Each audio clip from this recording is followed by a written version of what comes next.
feature presentation. What's up, everybody? Welcome back to another Untitled movie review. I am one of your hosts, Matt Rohrbeck. Alongside, he's allergic to tomatoes, but he is tomato meter approved, Eric Marchin. If there's something strange in your neighborhood, who you gonna call? Dirt farmers.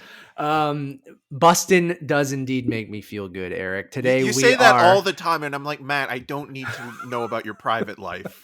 Today we are reviewing Jason Reitman's Ghostbusters Afterlife, starring Carrie Coon, Finn Wolfhard, McKenna Grace, Paul Rudd, and some other people. I am one of your hosts, Matt Rohrbeck. I've already said that. This is going to be interesting. Oh yeah. It's going to be spicy, but it's going to be civil. Eric and I are best friends. We don't like yelling at each other. We're not going to, well, it might get heated. But in terms of our perspective of the film, not because I think this is going to be respect each other's opinions, or that we don't. I don't respect you, you piece of garbage. That's fair. Or that we don't respect the opinions of others. Yeah, I think that is important to keep in mind when sort of having a critical but constructive conversation on a film that we have very different opinions on, which is weirdly exciting because it doesn't happen very often. Like, we're pretty in tune. Like, obviously we have our, preferences and things that, again, I say off the top, spoiler free, this whole review. We will reference things that are like in the trailer and things like that. Maybe not the newest trailer that came out. And I suggest beware. And don't watch the newest trailer if you haven't, but we will reference stuff that was in that first trailer and things like that. So if you don't want to know anything about the movie, and you are trying to go in blind, you probably, or you want to go in, not knowing anything about the movie.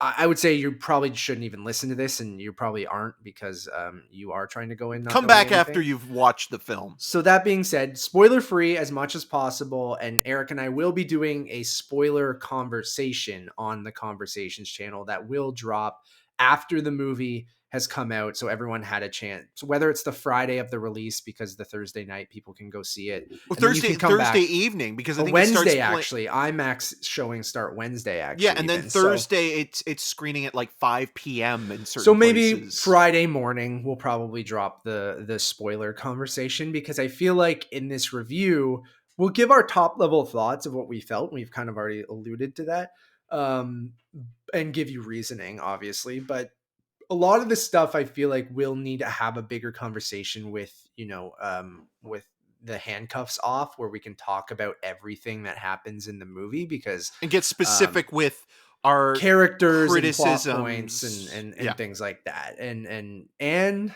not just criticisms, things that we liked about the movie. Well, no. I'm saying criticism in general, in terms of like even positive or negative. Well, that's true. I forget. Criticism also sometimes has a negative connotation, where criticism can be positive too. That's a good point, Eric. Yes. Anyways, that being said, a spoiler-free review of Ghostbusters Afterlife, a movie that premiered at CinemaCon in August. Eric saw it a couple weeks ago. I saw it a couple days ago. Eric, I want to kick it off because, like, I think to preface this, like, talking about, the first two Ghostbusters movies and our thoughts on that, because I love when we do reviews like this, because we kind of do like a franchise kind of overview before we kind of get into it, and like with Home Alone, right? What everyone was waiting for, Home Alone. But no, we've done that a lot with a lot of legacy sequels, or just another movie in a franchise or something like that. So for me, like, which is I think going to be interesting when we get into our thoughts, like, I really enjoyed the first Ghostbusters movie as a kid, but I don't have a reverence for it that like held it in such high regard, or it wasn't one of my like favorite movies as a kid. I do remember like iconic moments that always like scared me as a kid, with the library, the first the librarian and the library. Get her, Ray. That really scared me as a kid. The eggs frying on the countertop always freaked me out as a kid, and I just remember that whole sequence where like when she opens the fridge, or even when Dana is at home and the chair, right, with Zool, right? Yeah, and I just remember, always really enjoying that movie as a kid, but I wasn't like obsessed with it like some other people were. I barely remembered Ghostbusters 2, but I revisited them right before this movie, and I know that some people hold that first film in very high regard, and I feel like, that first movie is very, very special. I think like it's not quite a comedy, but has a lot of comedic elements. It It's has a a very horror comedy, dry, right? yeah, it has a very dry kind of cynical sense of humor, which I really like, especially watching it as an adult. And it just, captured lightning in a bottle, I think, in that first movie, where, everything from obviously Ray Parker Jr.'s iconic, theme, and just, the suits and the branding of it all. And it kind of spawned into being, more of a kids franchise, even though that first movie I don't think is a kids movie at all. Ghostbusters 2, more of a kids movie. And then this one I think is really interesting when we get into it. One reason why I personally liked it is that, the meta nature of taking how this first film was adapted or adopted by kids, of being this kind of kids franchise, and it spawned a cartoon and other things like that. Well, And I think 22 Jump Street, I think, does a perfect example of, like, at the end of that movie, or was it 21 Jump Street, where you had those characters having their spin-offs, and then like one of them is a TV show, a cartoon TV show for yeah, kids, and then the it's the second octopus movie they have. Yeah, is the second involved. movie. Yeah. So, anyways, that's my history with But you Ghostbusters. also should Revisited them, and like, you should mention that you recently caught up with the first two movies, and mhm, also listened to the Kind of Funny in review. podcast in I will review. give a shout out to Greg Miller, who is probably the biggest Ghostbusters fan that I know on the internet. Like his, like for me with Jurassic Park or a lot of people with Star Wars, or major franchises, that's Ghostbusters to him. Like as a kid, and even as an adult now, he is obsessed with Ghostbusters. So I'm very excited to get his thoughts on the movie. But I did, catch up with the Kind of Funny in review of Ghostbusters 1 and 2, and their podcasts on them, leading up into this movie. I didn't rewatch the 2016 one because I just ran out of time, but I do want to go back and revisit it, especially after watching this now. And I like the Paul Feig movie, but like it's completely different than what we get here. It's Um, with the Paul Feig one. I mean, since we're talking about it now, quickly, that movie also has a certain connotation with it now, because of when that movie was being made. There was this very male dominant fandom, Toxic reaction, yeah. yeah, and in terms of having, female Ghostbusters, um and even though that movie's not great, um That's the least of its problems, and it that's is. kind of I think just the biggest problem with Paul Feig's movie, and one of the problems I have with this film, is that there are times where it's very, very choppy, and you can kind of see that, like, there were multiple takes where it was like, okay, let's use these versions, the or take the improv best. stuff, and then yeah, Yeah, and the best version of the Paul Feig Ghostbusters movie is the director's cut, because if you watch the theatrical version, there are whole scenes that are completely removed. removed, yeah, Like there's this dance sequence with that's Chris cut Hemsworth, out. right? Yeah, Yeah. and when you watch the theatrical release, you see the characters basically disbanding after the dance sequence, but you're like, what just happened there? Like there was something that happened, and then you watch the director's cut. I mean, it's very much a Judd Apatow thing as well, where it's almost like he makes this movie that's way too long, and then he has to cut out scenes, but the scenes that he cuts out sometimes actually benefit the film overall. And And the the direct plot and things like that, Yeah, yeah. and the director's cut of Paul Feig's version isn't great either, but it is a fuller experience, and it does Which I do want to feel, go watch because I've never seen the director's cut. again, not a great movie. And Very going, different. It's more of a pure comedy where, yeah, there's a lot of improv in that first Ghostbusters movie, but it's Bill Murray being Bill Murray, and it's just like that humor it's I think works. characterization, Yeah. right? Like it's more so from the point of view, like Peter Venkman on paper. Like Peter Venkman was originally going to be played by John Belushi, and like you look at the performance that Bill Murray gives. The performance is what makes the character work. It's not necessarily that the character is well written, even though I do love what both Harold Ramis and Dan Aykroyd did, and I think, even though, yeah, it is at times very deadpan and dry, and kind of you're looking at the three main leads, and they're all basically man children or men children or what have you. And Yeah. Dan Aykroyd is the heart of the film in those first two movies, where like, you know, Harold Ramis and Bill Murray are kind of, the deadpan scientist who is so into what he's doing that he just doesn't notice the rest of the world. Peter Venkman's the guy who is basically, the womanizer kind of Almost game con show artist, but host kind of guy who kind of yeah. just basically is like, why are you even a scientist? And then Aykroyd, Ray Stantz is basically, the guy The who's guy who so really cares, passionate yeah. about what he's doing and has this affinity for, the And Winston just spiritual wants a world. paycheck. Yeah, and Winston Zedmore, played by Ernie Hudson, is the guy who's the everyman in the group of the four. But for So those that being, yeah, for those sorry, three keep going. specifically, like, they kind of balance each other out perfectly. But I wouldn't say it's necessarily how well they're written. It's because of the three actors that make that sort of They're so trio good in those work. roles, and they make those characters Yeah. work. So that being said, I know you loved the original Yes. Ghostbusters movie. So as a kid, that first Ghostbusters movie, and even the second one, like the second one is just basically a rehash of Retread, the yeah. first one, but more comedic for children. But it's funny when you watch it as a kid, like you do so many movies that maybe are age inappropriate. Like you look at the first Ace Ventura, and like you see the one scene where, he gets the dog back for one of his clients, and, his paycheck. There's a scene in Ghostbusters where Aykroyd's character has this dream, and you're Gets kind a of, blowjob by yeah, ghosts. and you're thinking, like, as a kid, you don't get it. No, Like, it you goes don't, over your yeah. head. You're thinking, like, this is just a weird scene. And It's such a apparently, weird in scene. the original, like, extended cut or the assembly cut of the film, it's much longer and weirder. And it's more, it's a dream sequence, where in this, it's Yes. just cut in the middle of real things that are happening. Exactly, in the montage that's using, Ray Parker Jr.'s iconic theme, and having people like Casey Kasem and Larry King doing, these fun little cameos and talking about like the Ghostbusters escapades around New York as, the spirit world becomes more prominent in day-to-day life, and these guys are basically, exterminators. But yeah, what I loved about it as a kid was the minutia and the ghost traps and things like that. And then in the second one, the same thing. And like, it's fascinating to see like kind of what carried over into the series, like a character like Slimer, who,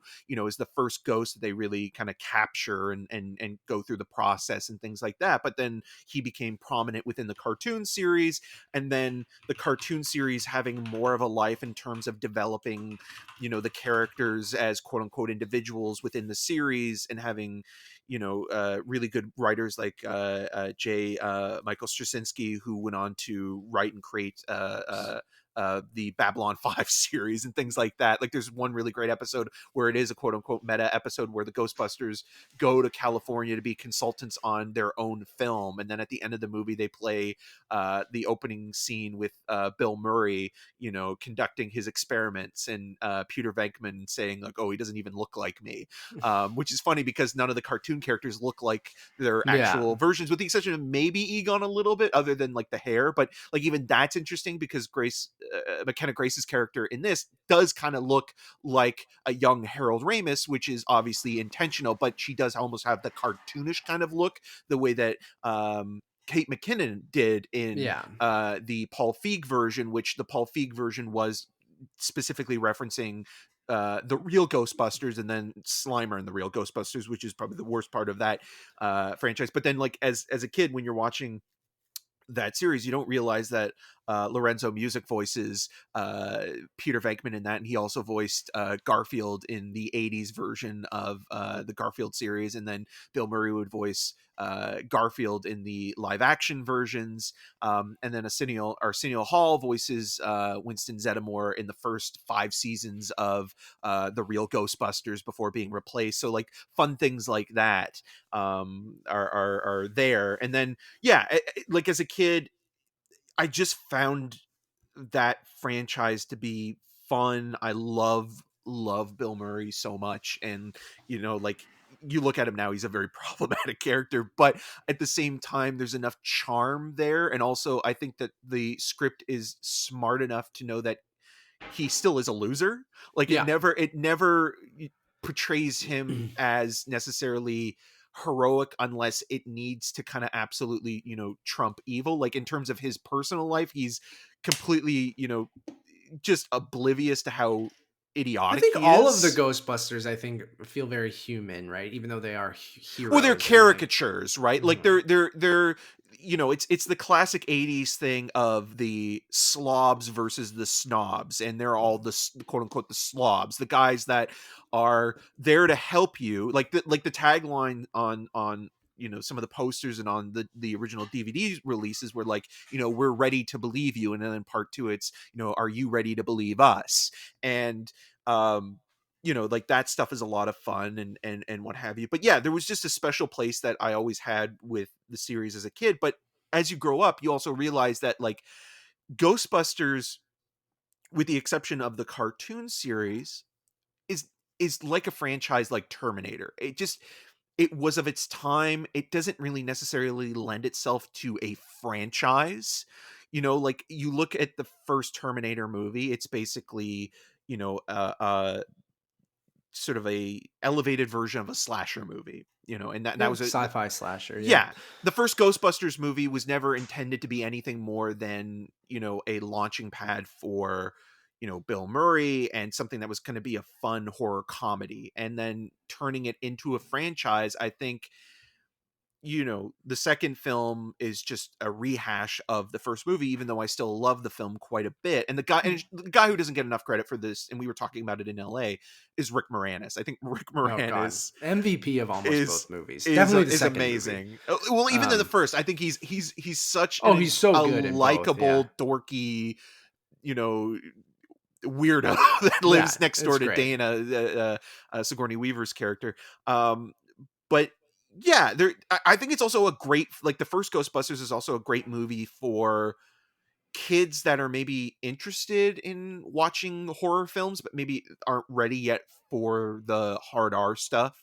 Like it's one of those transitional films where there's enough scares in there that'll get them kind of understanding of like, okay, like there are quote unquote stakes in these Yeah. movies, and it's not just simply, a satire or a parody of No, it still horror took itself films. seriously. Like it still was very much, I think, like a horror movie, Yes. rather than just being a pure comedy, which maybe the not Kevin Feige, Paul Feig movie was just more of a straight up comedy. Yeah, and Ivan Reitman kind of being the director of this, got a lot of leeway afterwards, in terms of his career. This was also a big thing for him. But just watching Ghostbusters Afterlife, and Let's get also, into it. Yeah.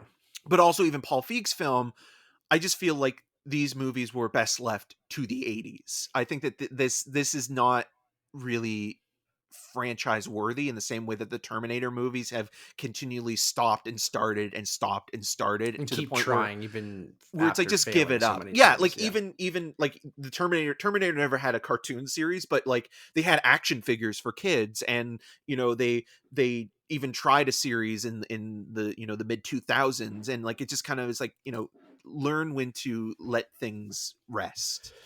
Right. I don't think this is tried as many times as Terminator. So maybe now two times in, 5 years or whatever. I Well, get what you're the saying. two But times, well, the two times in 5 years, but also the first two movies, and the second film was not met with a lot of which is why critical it went away acclaim. for so long, right? Well, But I it mean, it still had the had the series. cartoon. But Yeah. but then you look at that as well. So the cartoon series had two iterations. So it had the real Ghostbusters, and then Slimer became so popular that it was called, they renamed it to Slimer and the Real Ghostbusters, and then that kind of ended. And then in the 90s you had the reboot of Ghostbusters with the Extreme Ghostbusters, because part of why that came back was because Men in Black was so popular at that time, and Men in Right. Black was compared to Ghostbusters. And Men in Black is another great comparison in terms of a series that's continued, because Men in Black also had an animated series as well.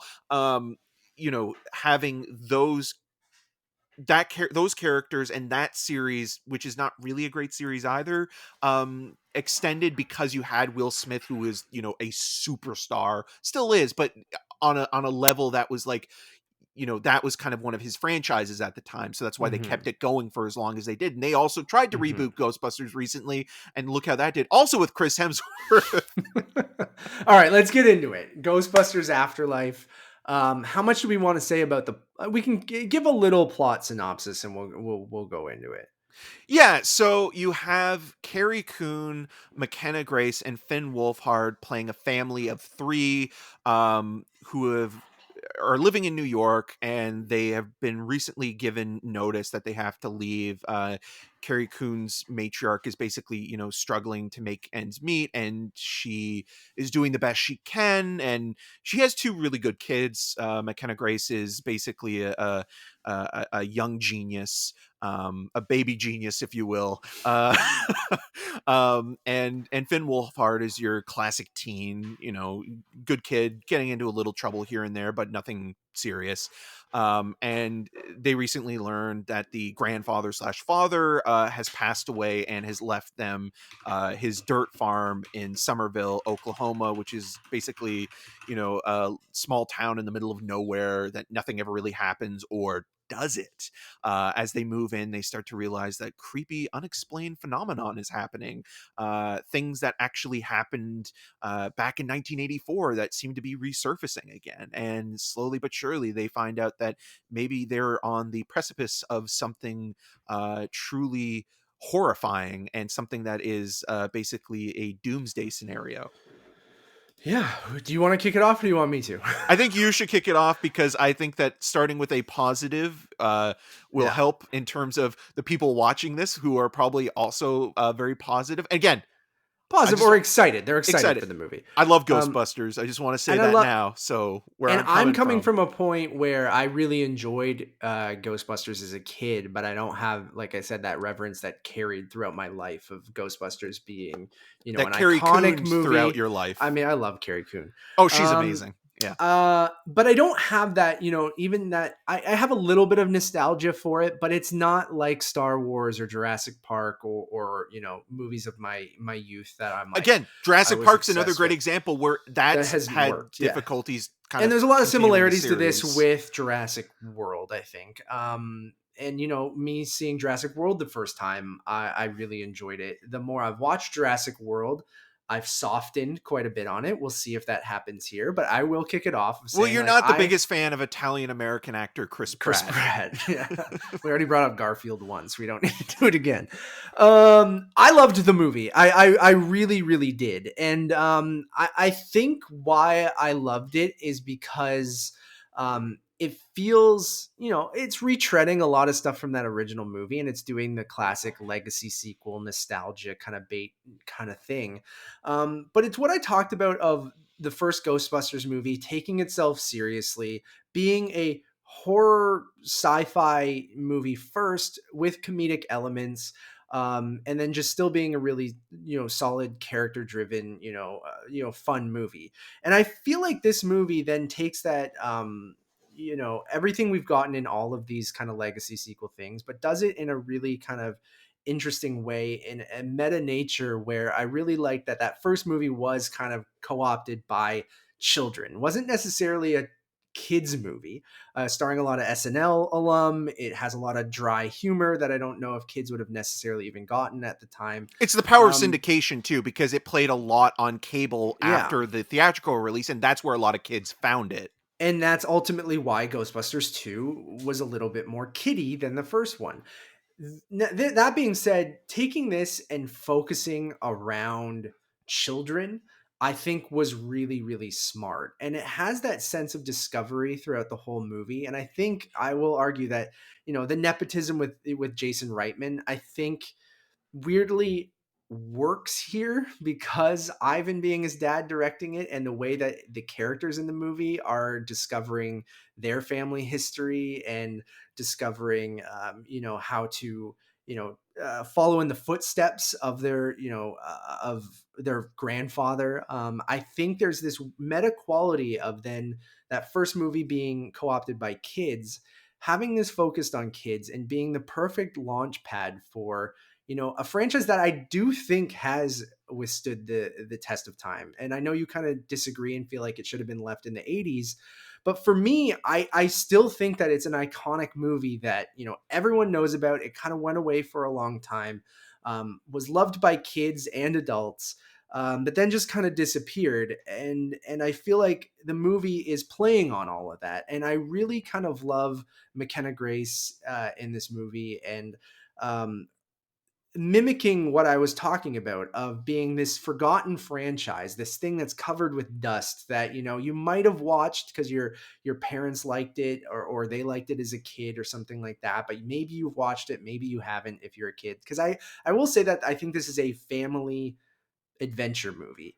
I don't necessarily like it is for, I think, a younger audience, but still has a lot that will, for people our age that like Ghostbusters as a kid, or our parents who liked Ghostbusters as an adult. Um, and I just like that sense of discovery and adventure in the movie of going, okay, let's have the movie focused on kids. And then there's a meta quality of that, of going, the movie is made because we're trying to introduce this franchise to a younger audience that might not know nothing about Ghostbusters. They might have known a little bit about it. But like, let's mimic that in the movie. And I think that playing out really works throughout the entire film, of having this young girl who's going, I don't know much about my grandfather. I don't know much about what happened 40 years ago in New York. All the adults know, but all the kids go, oh, that's something I heard about. And I really love that nugget of, what if we were really good at our job to the point where we were so good at it, it ruined us because we did it. And it kind of did that in the happened. second film though as well, right? I agree, in a much shorter period of time, but I like that, 30, 40 years have passed. And ghosts just disappeared, and then that ruined the Ghostbusters. And I just love that sense of discovery, of going, mimicking of kids discovering this franchise. And I thought the movie does such a good job of this sense of adventure. And yeah, it's retreading a lot of things in the first movie. Yeah, are there an obscene amount of like Easter eggs and nods to the first movie that could be obnoxious to certain people or could be very exciting to others? I think so. But I do think ultimately it's just a wonderful love letter to that first movie, to Harold Ramis specifically. And I love his presence throughout the whole thing. And I like the idea of what's old is new again, and history repeating itself, and a new generation coming in and having to discover the history of the Ghostbusters and figure out how they can follow in the footsteps of them. And I think focusing around kids really, really worked.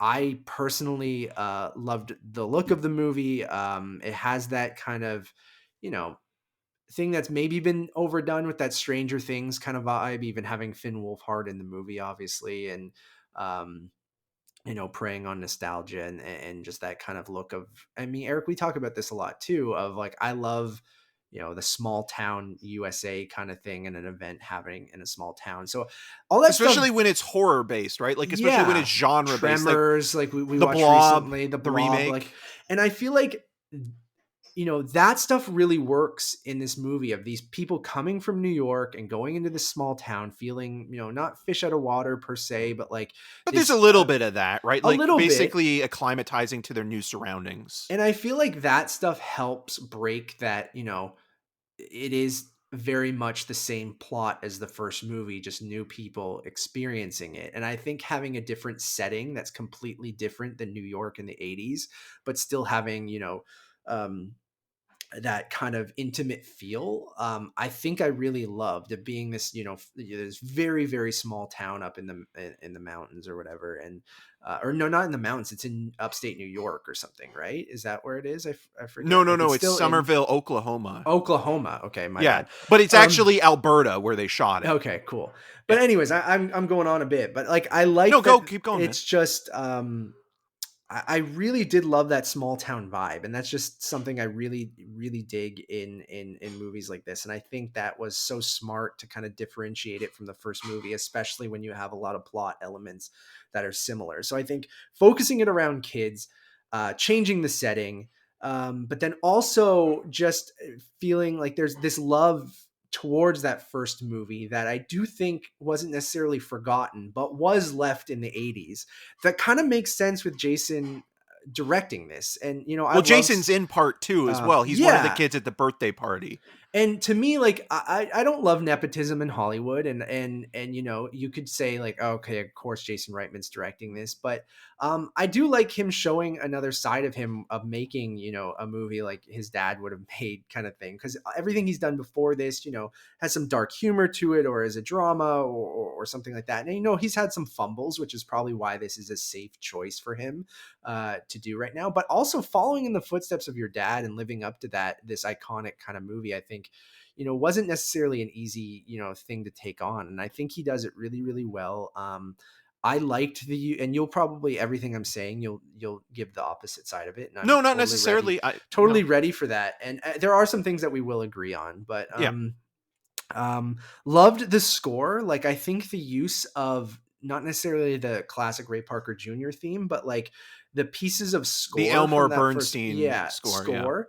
yeah. And I know we disagree here, but like, I love that it starts off in this kind of slow, you know, as, you know, McKenna Grace's Phoebe is discovering, you know, what's on this farm and things like that. Like, you get little slowed down pieces of the score, and as the movie goes on, it builds up and uses that score over and over and over again, and kind of beats you over the head with it. But like, it does change the arrangement of it as, you know, the more ghost busting happens throughout the movie. Well, specifically that kind of one piece where it's with kind of the piano kind Yeah. of like, even Venkman in the first film when Does he it goes to when Dana's, you know, the and it's like, but they like hate then this. yeah. And that one piece of score, but you can, even if because I just recently watched them, which is why I really cued in. I'm like, oh, they're using like a super slowed down version of it, and I just like that sense of mystery and discovery. And as an audience, we kind of know what they're discovering, but this sense of wonder as these kids. And I really do think that, you know, you can question going like, how would people forget about a giant marshmallow man, you know, terrorizing New York in the 80s, and all the big events that the Ghostbusters did, and they were like phenomenons in the 80s. And I think the movie But does a look at really good, real world events in our own and place like, where like we don't especially remember kids wars 40 and years ago. Yeah, yeah. like things that happened 35, 40 years ago, like kids aren't gonna like, they don't give a shit, and they're not gonna go look that stuff up, especially if it hasn't happened in 30 years where a ghost hasn't shown up. And then Or it's not recorded in some way, right? Like yeah, nowadays, I wonder like what the next 40 years will be like for kids growing up, because it's easier to everything will be find stuff on. documented, Yeah, right? exactly. But something that happened in the 80s, yes, they even show YouTube clips and different things like that people have uploaded. But I even like the little subtle things of how many views those YouTube clips have, of like,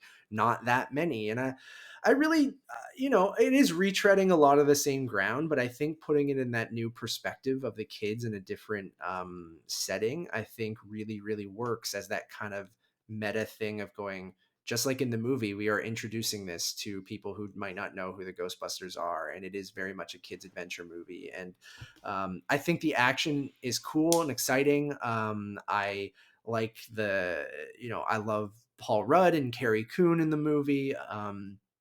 It's obviously a very different sense of humor than that first one we talked about. It's not as dry. It is more conventional and things like It's that. more But situational, right? Like yeah, humor changes over the decades and the time when, you know, the first Ghostbusters was coming out. Like, as I mentioned, like it was that classic kind of like, you know, blue collar versus, you know, the upper crust kind of thing. And again, like to your point, another thing we didn't mention with the first Ghostbusters movie, an interesting time capsule aspect is that the movie was shot at around the time when New York was starting to clean itself up. And mhm. at, you know, in the late 70s, early 80s, like you had movies like Taxi Driver, which were depicting New York as this kind of barren wasteland, you know, crime ridden place. And there was a point where New York was really kind of like a place where people did not want to go to because it was so dangerous. Mhm. And Ghostbusters is one of those films right at the time where things were starting to turn around, and like it's Mhm. an interesting time capsule even just looking at it from that point of view. Um, so yeah, I mean, I love the new additions to the cast. I really, really do love McKenna Grace in the movie. Carrie Coon, I love in everything. Paul Rudd is, you know, we talked about how, you know, Ryan Reynolds and The Rock play the same character in every movie. And I think Paul Rudd almost falls in that category as well, but I think he does have more range, and he's just so incredibly likable that I would just watch Paul Rudd in anything. Maybe he's underused, or how him and Carrie Coon are used aren't the greatest. And then I liked Muncher. I liked, he's just, again, it's just, the movie does a lot of remixes of things in the first movie, but I feel like in the context of this, and history repeating itself, it kind of worked for me. And I liked Muncher. I hated the mini Stay Puft Marshmallow Men. But I do like, I don't know if we want to go into who the villain is and stuff like that. I've kind of alluded to it. We'll talk more in I our think we should spoiler leave that for review. the conversations. Um, Yeah. but I liked like the look of all that, and I just felt it thoroughly enjoyable. And even coming from someone who doesn't have a ton of nostalgia for Ghostbusters, but I just thought this was a perfect reintroduction to a sort of forgotten franchise. Do I necessarily need more of them? No, but I would be okay with just this as a one-off legacy sequel kind of thing. And I really, to finish off, do like how they handle Harold Ramis's passing in this. I really do feel like his presence throughout the whole movie is felt, and I actually, you know, I can see that being an issue with some people, and we'll go more into that in this spoiler territory, and that might be one of your problems, Eric. But like, I personally kind of liked his presence throughout the whole movie, and how it's handled, and I really thought that was lovely. So anyways, I really do like the movie a lot, but totally understand that some people have some issues with it. So Eric, you can go ahead now. Yeah. So what I'll say first is that there are two things I do agree with you in terms of just looking at it from the point of view of a production. I think it was really smart of them to, bring in a new generation that is from the point of a kid's perspective. I think when you have a previous movie that was met with a certain reaction to toxic fandom, as Paul Feig's movie was, and sort of um being not only critical but vulgar of female Ghostbusters. If you're going to reboot this thing, it's hard to criticize children, and putting kids Sure. in the role, both male and female. And I think that's very smart of Jason Reitman and company for doing that, because if you had brought in just, more guys to do it, you make it basically a boys club. And it's like, okay, well, the reason why this movie is going to work is because it's now back to being a male, centric film. So you kind of split the difference and you make it about kids. And to your point, I think that's also very smart what you brought up, where, over the decades of this movie finding its audience, children specifically have grown up with it, and some of which have grown into adults, me being one of them. And you're looking at it from the point of view of both, a fan, but also, in the profession that we are in, you have to be critical both in a positive and negative way, and looking at how the story beats unfold and how characters are portrayed, and whether or not growth and development works in the same way that other franchises have been able to allow these characters to mature. We talked a little bit about that with No Time to Die, where I think, in the plethora of Bond movies that have been released, you have 25 films, and within Daniel Craig's tenure, you've had 5 films over 15 years, and it's the first time in that series where you've seen a character that has basically been rebooted every time a new movie comes out, or never allowed to change in any real way, grow. But it took time, and it took a number of films, and it took a precedent where this those movies have been going on forever, and they've been recycled and rebooted and brought in new actors to play the title role, where with something like Ghostbusters, you've had the 3 core characters, and even Winston as well, and in the first 2 films, and those movies are basically 1 and 2 are just the same film over and over again. So there's an understanding that these guys, and part of the joke is that they don't grow up, they're just giant children for the most part. So your leeway when it comes to, okay, well, can a character mature over time or change over time? Sure. But these characters, I don't think, have been afforded the opportunity previously. And even if you are including the cartoon series also makes it very evident that these characters, are, bachelors, and they're very, fastidious in their ways, and they're not going to really progress in any way. And I think it is kind of interesting to see in that opening sequence in the second film where you have Ray, who's opened an occult shop but is also working kids parties with Winston, and then you have Egon basically going into the science sector and having couples fight as he raises the temperature and taking dogs away from little girls and things like that in experiments, and then Bill Murray becoming a talk show host and a game show host in that kind of style, which is kind of perfect. And then like that's kind of like the quote unquote development of these characters, and I think it's perfect for what they are. But when you kind of move further and further away from the original one, which the original movie was made to be a popcorn blockbuster movie with no real intention of being a franchise or spawning a cartoon series, it was just there to be pure entertainment. But as a series quote unquote grows, you get to that point where it's like, okay, well, what should be considered a legacy series or franchise, and like what amount of depth and understanding to this should you have? You mentioned Star Wars, which I think will be a comparison specifically with the sort of later Force movies. Awakens, yeah. Force Awakens, and I like watching this. To me, this didn't feel like I really like the Force Awakens quite a bit. Like I think it is the best version of a greatest hits movie you can get. It's fun, it's exciting. You can tell that J.J. Abrams at that point has a lot of passion for what he's doing. He's excited to make the movie as you are to watch the film. But watching this movie, I felt this was closer to The Rise of Skywalker, where like JJ making that film felt like an obligation, and it kind of felt like I'm coming back because the plans of what this was going to be kind of fell apart, and like I'm coming back in to kind of do damage control at this point, and I'm just making this movie because I'm going through the motions, and I'm a company man and a producer.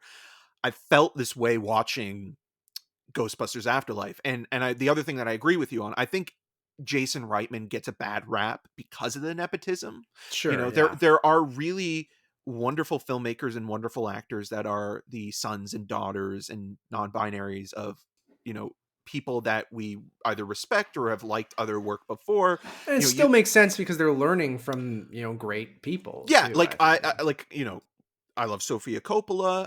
John David Washington is doing really good work. There are tons.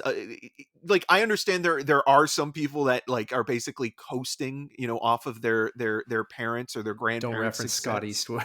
No, yeah, there's the perfect example.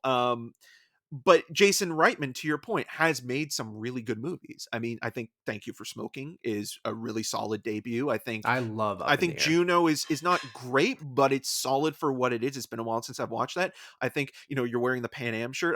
Up in the Air is his masterpiece. I think for a lot of people that don't even like Jason Reitman, in the same way that like people that don't like Quentin Tarantino's work, if they choose a film of his that they do like, for Quentin Tarantino, it's Jackie Brown. For Jason Reitman, it's Young Adult. So I'm not against Jason Reitman, but you look at Jason Reitman in the last 10 years or so, he's had a number of misfires with Labor Day, with even with Young Adult. Like Young Adult we both liked, and it's a critical film. Even Tully, which is the third in the Diablo Cody. I liked Jason Tully. Tully's not bad, but Men, Women and Children, Labor Day, The Front Runner, like even Tully, which we don't mind, it didn't do well. So it almost feels like him doing Ghostbusters Afterlife is this fail-safe kind of movie where it's like him doing something that will be able to get him to the next movie that he wants to make. And watching this film, like, I felt like the stuff that he was kind of more interested in was the Finn Wolfhard stuff, but at the same time, it's almost secondary to everything else, and intentionally so. But it almost feels like the Finn Wolfhard character could basically be like Timothy Chalamet in Interstellar. Like, it just doesn't really even matter, even though they have like him falling in love with a girl that works at Sure, the local yeah. diner and stuff like that. But that It almost is feels like secondary, yeah. the stuff that like Jason Reitman would like to explore in his other movies, specifically even like with something like Men, Women, and Children. um and then there's the point of view where you're bringing in, either sort of references, Easter eggs, and someone like, Annie Potts, who's in the trailer, who plays Janine Melnitz, and that relationship with The legacy characters. yeah, her character is, and we'll talk about this more in spoiler, but like how she's integrated and what she does and what she says, I feel like there is some sort of misguided attempt at sort of connecting those moments to the original one that doesn't really work. And it just, there are moments even in that scene that you watch in the trailer and then you watch it in the movie, it almost feels like that was an improv scene where it's like, okay, we'll take this moment, because the way that it transitions into the next scene, it kind of almost feels like you're watching a Judd Apatow movie at that moment. um I like Carrie Coon. I think McKenna Grace is doing the best work she can with the character, especially even when she's delivering the science dad jokes, which I think are kind of funny in a lame kind of way, but work because they're very earnest and sincere. I like Paul Rudd as well, but I disagree with the use of him in this movie. I think that the movie doesn't know how to use him in the film, and I think it's almost trying to kind of put him in a category of one of the other characters, but it can't decide which one to kind of put him in that category of. It's almost like, okay, Totally understand where you're coming from. yeah, is he going to be this character in the film, or are we going to maybe make him more like this character? And you're watching this the whole time thinking like, okay, how much of this is going to be, you know references and Easter eggs to the original, and how much of this is going to be sort of building on the mythology and the franchise that's already there. And yes, the Stranger Things thing is another sort of apt comparison, not only with Finn Wolfhard, but you look at Stranger Things and it's very watchable and very enjoyable, but it never really feels like its own thing. Like, it just kind of is taking Sure. from other, more so than this, but like, it never really feels like it's completely, it has its own identity. And Ghostbusters Afterlife kind of feels a little bit like that as well, where you're watching it and you're thinking to yourself like, okay, yeah, I appreciate, them using, certain aspects of the score, or even them not basically following the structure of the first two movies, but that almost feels like there's a little bit of smugness there, where like it's like, haha, and like, we're going to do something different with this movie because now this movie is considered reverent, and now we're going to, put it on this pedestal. And it's like, dude, you're making a Ghostbusters movie, like, just have fun with it. And I like when movies do things differently, because I Mhm. feel like something like The Last Jedi is the best example of what fandom can be. I think what Rian Johnson did was both paying tribute to the movie, but But also doing doing something something completely. different, where I don't feel Let the Jason. past die. Yeah, I think nostalgia is something that you just need to kill. And this movie in particular, I think, is a perfect example of that, because when you're watching it, you're thinking to yourself, Jason Reitman isn't doing anything all that interesting with the storyline that is, adding to what's already been Other there. than it's just being the same thing, yeah. Yeah, and you're watching it and you're like, okay, there's nothing wrong with repeating yourself, and there's nothing wrong with wanting to do something different, but it can't make up its mind in what it wants to do. It's almost this movie that is just battling itself in a weird way, where it's like, no, we got to be more like a Ghostbusters movie because that's what this particular crowd is expecting. And then Jason Reitman's like, well, I don't necessarily want to make the same movie that my dad did twice already. And I kind of want to do something that will be my own trademark. And it's like this weird internal battle and struggle. And then you get to the point where in the third act, it really is kind of going back to its roots. But to the point where like it's almost too much for what it's trying to do, and it almost becomes a little too goofy. And not that the Ghostbuster movies aren't goofy, because they certainly are, but it just kind of feels like it's just the most shallow representation of fandom. So again, I'm not against doing something completely different with the Ghostbusters movie, but I'm also Mhm. not against doing something that's familiar. I just wish that the movie would make up its mind in what it was See, doing, because it feels tonally jarring at times, where it's like the farmhouse stuff and sort of reconnecting with somebody that maybe you were estranged with, and sort of discovering who they were and who you are, and sort of like the stuff that Carrie Coon is doing in this movie it feels like it could be in a great drama, and it almost kind of feels weirdly like it's wasting her in a in Jason some. Reitman movie or something, yeah. But again, like I But don't mind. even like, Like like I've just mentioned, I like Jason Reitman movies, and I think that Carrie I'm Coon not. in a I Jason mean that Reitman as, movie would be good. but then that's what I mean. Like, you almost think that that should be in something like that. Yeah, Where and I feel like that stuff is what he's most interested in. Sure. And then the Ghostbuster stuff is like, okay, I gotta have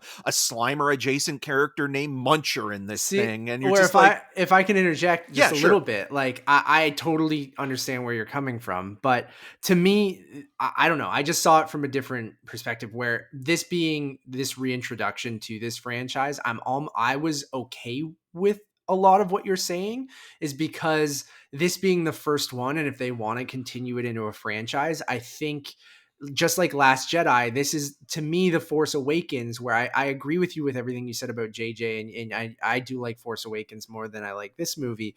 But I do really think that both of those movies are similar, where the Force Awakens is just a New Hope. This is just Ghostbusters. And I feel like it's doing the same thing JJ did there, where there is a love to it, and there is a little bit of Jason Reitman, a little bit of Ivan Reitman. And I feel like that works as the first movie of introducing like this franchise back to people, where it is doing stuff that's a little bit different, and it is doing a lot that is exactly the same. And I don't know, like that just kind of worked for me. And I saw the love there of, oh, this is an iconic movie my dad directed, and I do want to do that justice. And so I don't know. I just saw it from a different perspective of going, I was almost okay with that. And I do really see that as the Force Awakens thing of going, this has been gone for a while. A lot of people might, especially kids, like I mentioned, might not really even have seen the first one, much like a lot of kids probably didn't see the original Star Wars before seeing Force Awakens. Or the prequels. Unfortunately, yeah, anything like that. Like, and then they go back and watch the original. And that's what excites me about this, is that like, I do think that there will be a whole bunch of people who haven't seen the first Ghostbusters. So a lot of that retread and that fighting between the two things of a Jason Reitman movie and a lot of just basic Ghostbusters stuff, I think kind of works as a, movie that takes place in 2021, that is for a different generation, that is. And I think there's enough there with the stuff that I said, with the new setting and focusing on kids, that stuff does butt heads a little bit, but I feel like ultimately works as movie number one. Where what you're saying, I don't disagree with at all, but I'm almost okay if now someone else would step in that's not Jason Reitman. Because yeah, maybe this was what you're saying of like, okay, I've had a couple fumbles here. Everyone's always asked me, would you do another Ghostbusters movie to follow in the footsteps of your dad? Maybe And he's I'll always do that. said no. Like that's the thing. Like And he's then always kind of been now's the right like, time. I want to after, do my own thing. Sure. And maybe that's what's battling in this movie, like what you're saying. And I disagree, but I can understand why you see that. Yeah, And like it's maybe almost for him being like, okay, I'm going to make this movie because Sony has now offered me to do this other thing. Or like, sure, if I make one this for you, movie, one for me. And like, it does I can make go sense do something else. And in the context of what this movie is about, and we don't want to go into too much detail, I personally think it makes sense and it worked. I would love the Last Jedi take on Ghostbusters in the next movie or something like that. And I'm not saying that couldn't have been this movie. And maybe where I feel this is the rise of Skywalker. I feel we're already at the rise of Skywalker with Afterlife, because again, I feel like Jason Reitman isn't completely passionate about the movie that he is making. See, and I feel like I don't know. part of it It's just Yeah. it again is tonally jarring at times in terms of, you know, the kinds of movies that are being, or the genres of films that are being kind of mashed together within this, but also it just feels like you're going through the motions, and then anytime that you're adding something to it, it kind of feels a little bit off with who the characters are, who, you know, like what we've come accustomed to within the universe. And again, like, I don't think Ghostbusters is worthy of having the same world building as Star Wars, because Star Wars has been able to kind of cement itself for over the decades, where Ghostbusters was this thing in the 1980s and it had its moment, but it's not necessarily a franchise like Star Wars or even like James But Bond. then Like, but I James see Bond's the that's other where thing where, like, again, like it was only until the last 15 years where the Bond movies, you know, brought in someone like became Daniel relevant Craig and again. Yeah. well, not only relevant, but were able to do something with the character that felt earned, because it took time to do that over a number of films. You had two films, one of which came out in 84, the other one which came out in what, 88, 89. 989. Yeah. 89, and both of the films are the same movie. It's just basically a remake, and none of there's no development within those two films, which is fine. I don't mind No, that. yeah, I know, but I know. but then when you have this basically a direct sequel to the first film, because there's not a lot of references to the second The film with the second one's exception still of, canon, but they don't really reference it that no, much. no, Yeah. there's no Scoleri brothers in this one. Spoiler alert. But with those two movies, this third one is almost treating the first one like, you know, these characters have been around forever and that they've had, you But know, that's where I 40 disagree plus with you. years of development. But this is my opinion, and I would like to Sure. Yeah. share Yeah. this part of it, because I feel that, like, not only as a fan but as a critic, I'm looking at this from the point of view of what this is telling me is that, like, what this is bringing into it more than the film itself is the people involved. And I think if you're looking at it from the point of view of the people that are involved and bringing in their, and again, I know I'm being cryptic with this, but when you're bringing in certain aspects of these people's lives, not the characters but the actors, then I think it is more fulfilling, because you know more about what happened in the lives of certain people and what Sure. this movie means to certain people. And I think that gives it some credibility, but that's not the movie itself. I think you have to separate the character from the actor's own personal life But in I think of terms of what what those they are. characters went through in that first movie. To me, that completely works. And I will disagree with you a little bit about, saying that the Ghostbusters or Ghostbusters the franchise. I feel like it has lived up throughout time. Like everyone knows the Ghostbusters and everyone knows the theme and everyone holds it, I think, in a pretty high regard. And I just think the movie did a really good job of taking kind of what our real life, perspective on Ghostbusters, that first movie, and how this universe perceives them as well. And I think it is in that category of those big movies and franchises. Yes, it didn't have 6 movies, or it didn't necessarily live other than the cartoon after that second movie. But I feel like how it's utilized in this really mimics kind of our real world perspective on the Ghostbusters. And I just thought that, like, I think it does deserve that treatment, because I do think it's iconic on that same level as some of those things. Maybe, yeah, sure, the characters, and we'll talk more about that I in don't the think it does. I just want to say, um I don't think it doesn't deserve to have that treatment necessarily. I just don't think it's earned it. I just don't think it's had enough time to really fully develop in the way that it thinks it already has. It feels rushed in the sense that, like, okay, we're going from these two films that are now, 89, 30 plus years, and the first one's almost 40, and, like, you think to yourself, like, so okay, would we're, you have, sorry, go ahead, yeah, go no, on. no, like, if after, like, say if Afterlife was the third or fourth film That's what within I a was going to new ask. Yeah, that's what franchise, I was going the to ask. way Yeah, that the Bond movies had been, then I would say I yes, get what because you're it's saying now. Yeah. built it's built momentum, and it's given you the time to not only reacclimatize to characters, but is also kind of been able to develop them in a way. Like, if you're jumping from like hot to cold or cold to hot I so get what you're saying quickly, now. yeah, it's so jarring, and it's tonally jarring. It feels like these characters, you need to do more than just go from, I get what you mean by the Rise of Skywalker thing. I was gone over my yes, head. I get what you're saying. I don't agree, but I but get what now you're you saying. understand what I'm articulating Yes, here, where like yes, I yes, feel yes, yes. that this is a series that if you're going It's to jumping do to movie this, 3 instead of yes, a reintroduction. So yeah, I if you're going to do a reboot and have these characters, like you even look at like with horror movies, like you look with like with Halloween, like do a I don't, slow build to this. Actually, I like what you're saying. Sorry if I jump in, because I disagree, but also like what you're saying, right, because I because feel you look like at Halloween as well, right? yeah. David Gordon Green's Halloween. Laurie Strode's not a great character. I mean, she's a final Mhm. girl, and she's written in a way that's very one note.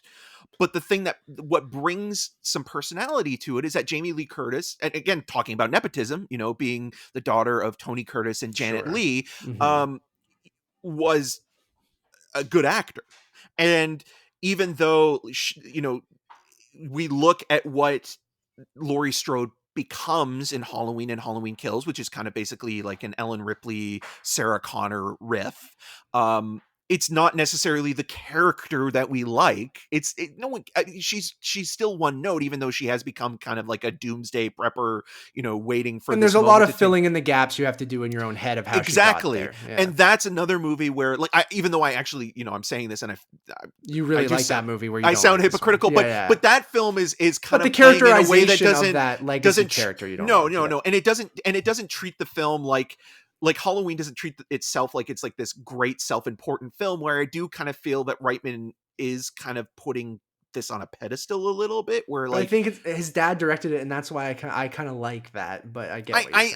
I know, but like even Ivan Reitman, who is not a like a bad guy or anything, but Ivan Reitman's just like your classic journeyman director. He's not like, oh, that's really nice. Is that tortellini? Yeah, it's some tortellini ravioli. Yeah, I'm gonna eat this Nice, right after we finish. What? Agnolotti. A ghost brought it to me. No, nice. my wonderful fiance Nevis. Thank you. I'm gonna eat that right when we're But done. but yeah, Jason Reitman's a guy that's like, I don't think he, like, even George Lucas, you know, like George Lucas actually had more influence in terms of Sure. like what he was bringing into Star Wars. We talked about this before with, you know, his interest in Akira Kurosawa and movies like that, where Ivan Reitman, to me, you know, he's done some good stuff, but he's also more of a jobber than anything else. Like Ivan Reitman never even, you know, had any sort of major contribution to the script to earn a screenplay credit. It's all Harold Ramis and Dan Aykroyd, right? Where like you're, you know, like the guys that should get that credit are the writers, but they don't. Like the people that first and foremost, when you think about Ghostbusters, you think of Bill Murray. You think, I mean, you don't think of Ivan Reitman, obviously, No, because like that's true. Yeah. but you think of Bill Murray, you think of the special effects and things like that. And like, I was thinking about this as well. And this is maybe, you know, something we can even talk about in the conversation section. It's not spoiler related, but it's the idea of like, is it something that you hold too preciously, or are you being too hard on it because you hold it too preciously? And like, even thinking like this year, like, I feel like, am I becoming this old man for not liking Eternals and Dune and this and like things that I like, you know, the debate of like, you know, are superhero movies oversaturated and things like that, are stuff we've talked about before, and like that's a whole other conversation. But like No, looking at man. Dune and looking at Ghostbusters, I'm kind of thinking to myself, like, those are things I love, but I'm also looking at it now from the point of view of a film critic who is sort of very self-aware of structure and storytelling and how things are kind of brought to you in a way that like there's so much going on in the mechanics that you can never watch a movie the way you did as a kid.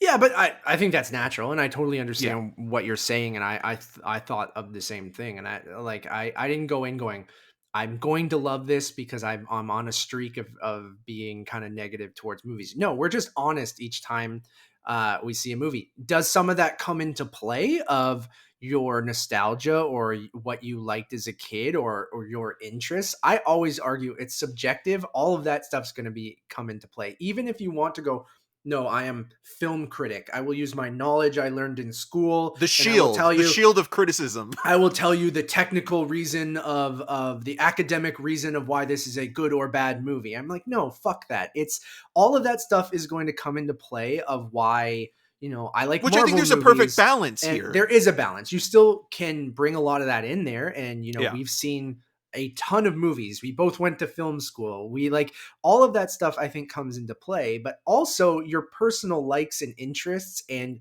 how you feel about certain franchises and characters. That's all going to come into play. And to me, that is just as valid as telling someone a academic or technical reason of why this is a good or bad movie. Right. Like criticism for me and the people I always followed or I always enjoyed or why I wanted to become a film critic isn't necessarily how much they knew about film or how smart they were, is because I liked them as a personality and I liked their interests, or I found myself, oh, that person has similar feelings that I do about a lot of movies. So I'm going to go to them to see if they liked it. Maybe I'll like it as well. And you're not always going to agree with that person. But I Sometimes you like want being to. challenged also by opinions that I don't agree with, because I feel that I agree. if you continue to follow people that you In a usually bubble that's agree like, with, yeah, it's it becomes an echo chamber, right? Where like I think some of the best criticism and the most valid criticism is challenging your opinion to somebody who has a different opinion, and I think that and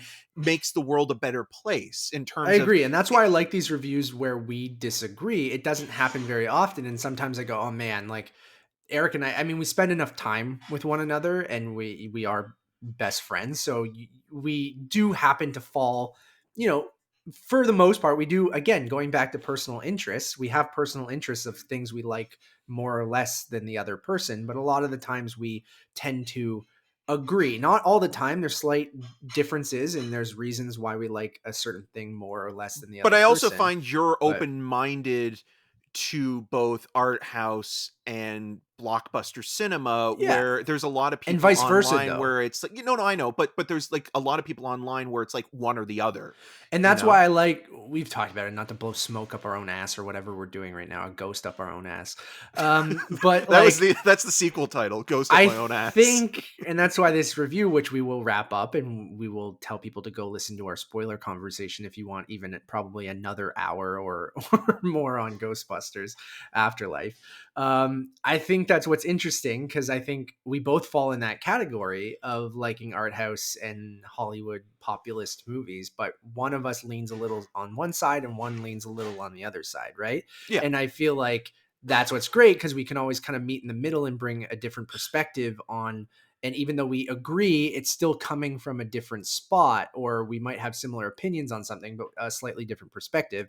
Or in something like this, which I think has been a great civil conversation, actually, about, two very different opinions on the movie, but it showcases, I feel like too many times, look at our Dune review or just look at, discourse on Twitter and things like that. It becomes too much like, you don't agree with me, so we need to fight about it. We need to like argue about it, or I need to be It's so mad about it. antagonistic online Where and on social media that it's like, if you don't agree with what I think, or fall into that category of thinking, then you're automatically not only wrong, but I but don't like you, or I'm mad at you, or exactly, like, and I hate you for not even or knowing we can't you. have anything in common because we disagree on this thing. Yeah. I'm like, no, I disagree with my fiance or my best friends on things. And it doesn't mean that we, fucking, you can't love a person or be their friend or Or something like appreciate that, their or appreciate. perspective. Exactly. So that's, we're getting into a whole different But the world conversation would be a here, but boring like, place if everybody agreed on the same thing. Like no.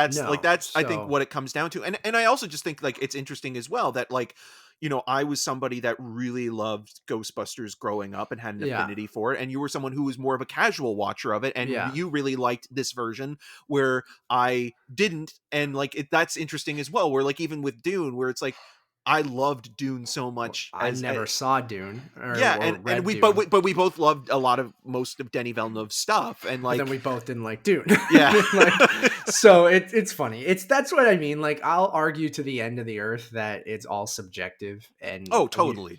and there is no right or wrong. It is. There's only fun. Reitman. We'll wrap there. I'm gonna give the movie a 4 out of 5. Really liked it. It's not perfect. I do agree or understand where you're coming from on a lot of things, Eric. The things I didn't like. We didn't talk about podcast, which we're doing a podcast, which is funny. On our spoiler review, we will talk about podcast because I think that's funny. We did a whole hour and 10-minute podcast and didn't reference podcast. I said podcast a lot right now. I agree with you. Did not love that character. He is a bit annoying. It's not even necessarily that the character is precocious or annoying. Like, he's a kid. I get it. But it's naming him podcast. And obviously it's not his real name, but it's just like, and there's a joke with him saying like, oh, you know, like the 43 episode is where, you know, it really comes into its own. And I giggled. Get out of my life. I did. For guys who have done 300 episodes almost of this podcast, I think we find our voice in episode 200 and it's the old guard episode, I think. Oh, I thought you were going to say, you know, we'll get there at around 230 with the regular episodes. Yeah, and we didn't talk much about it, but the Stay Puft Marshmallow Men, which are well, you did mention it. It sucks. It's probably one of the worst things in terms of the visual effects. And like, even though I like the Stay Puft Marshmallow Man in the first movie and what he represents in terms of Ray's innocence. Yeah, but I think it's awful in this. I think it's the worst part of that nostalgia garbage. Like, I mean, there's a lot of that nostalgia baiting in here, but like, I think that is the most egregious one that just has no reason to even be in the movie, and is like, that's the most kiddie element of the movie, even though this movie is for kids or younger people, but and obviously the people who grew up with it. But the Stay Puft Marshmallow Men in this are awful. And then finally, it retreads a lot of stuff. So it's not a perfect movie. I still enjoyed the shit out of it. I give it a 4 out of 5. I'm going to give it a 2 out of 5. I was quite disappointed with the film, and I'm just a self-loathing film critic. Nah, you're not, dude. I've reviewed enough movies that with you that I know that is not true. But shout out to Tracy Letts as well. I mean, I mean, obviously Carrie Coon and Tracy Letts are married, but it's funny. But again, but even thinking like that, like this isn't a spoiler, but there's a scene in the trailer that's not in the movie with Tracy Letts where he plays a like a Home Depot hardware kind of store kind of guy where like clerk, there's a scene where like his shop is basically almost looks, it's like an earthquake, and that's not even in the film, which I thought was kind of interesting. I thought it was. No. Because I was waiting for that shot, and it never happened. Spoiler, because I'm pretty sure there is a quick shot, but anyways, doesn't matter. Anyways, thank you all for watching or listening. We really, really do appreciate it. If you liked this hour and 12 minute review, you might like a spoiler version of it where we won't retread a lot of the stuff we talk about here, but we will go into a little bit more detail with some of the more be less cryptic, obviously. A little bit more of the spoilery elements of the movie. So go check that out on our Conversations channel or on YouTube. We also have reviews up right now for Red Notice and Home Sweet Home Alone. You guys can check those out. A conversation on Disney Plus Day, as well as Untitled Movie Podcast 106, where we talk about our trip to Los Angeles. A lot of stuff. We took some time off because of my move and this trip and stuff like that, but we're back with a whole bunch of stuff. So please go check that out. Easiest place to find everything is over on Letterboxd, Untitled_cast. So just go over there. And as always, my name is Matt Rohrbeck. You can find more of my work around the internet, but mostly at UntitledMoviePodcast.com. And you can follow me on all those social medias at Matt Rohrbeck. And I'm Eric Margin. You can find more of my video reviews at RogersTV.com/CinemaScene and on the social medias at EM6211. Until next time. When the light is green, the trap is clean. I'm going to eat this pasta now. Bye, everybody.